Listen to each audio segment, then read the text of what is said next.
এফালে খুব ধুনীয়াকৈ মোৰ কাম চলি আছে। আজি বহুত দিনৰ মূৰত একদম ভালকৈ কৰিছোঁ আৰু কামখিনি। আৰু এইফালে অকণমানি এঞ্জেল এইজনী চাওক, তাই কালাৰ কম্বিনেশ্যনটো চাওকচোন। মই লুটি খাই দিলে। ৰ'ব, তাইক মই অকণমান হেল্প কৰি দিওঁ উৰি যোৱাত। বহুত ধুনীয়া, বহুত পখিলা আহে মই কামবিলাক কৰি থাকিলে, মোৰ খুব ভাল লাগে। সেয়া আকৌ লুটি খাই দিলে এইজনী। ধুনীয়া ন?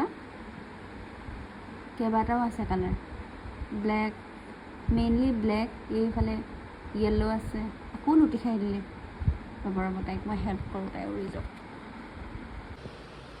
এইফালে আলহী খাবলৈ আৰু এগৰাকী আহিছিল আৰু কেইবাগৰাকীও আহিছিল। মই তাকে অকণমান ৰেকৰ্ড কৰি ৰাখি থৈ দিছিলোঁ বোলো আপোনালোকক দেখাওঁ। মানে কালাৰ কম্বিনেশ্যনকেইটা ইমান বেছি মৰম লাগিলে মোৰ।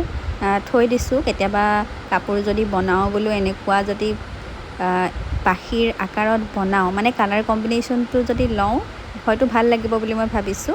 আৰু এই দুপাট্টাখনৰ কাম কৰি থাকোঁতে আৰু এজনী আহিছিলে, মোৰ বটলটোতে পৰি আছিলেহি। তাকে আপোনালোকক অকণমান দেখালোঁ। আচলতে ভাল লাগে ন, প্ৰকৃতিৰ কি যে সুন্দৰ সৃষ্টি। ইমান ধুনীয়া পাতল পাখিখিলাত যে ইমান কেইবাটাও কালাৰ লৈ ইমান ধুনীয়াকৈ তেওঁলোকে নিজৰ জীৱন যাপন কৰি থাকে। বাকীটো বাহিৰত ফুলত বহুত পৰি থাকে, কিন্তু ভিতৰত এনেকৈ আহিলে কিবা মানে ভাল লাগি যায় মনটো। তাকে আপোনালোকক দেখালোঁ।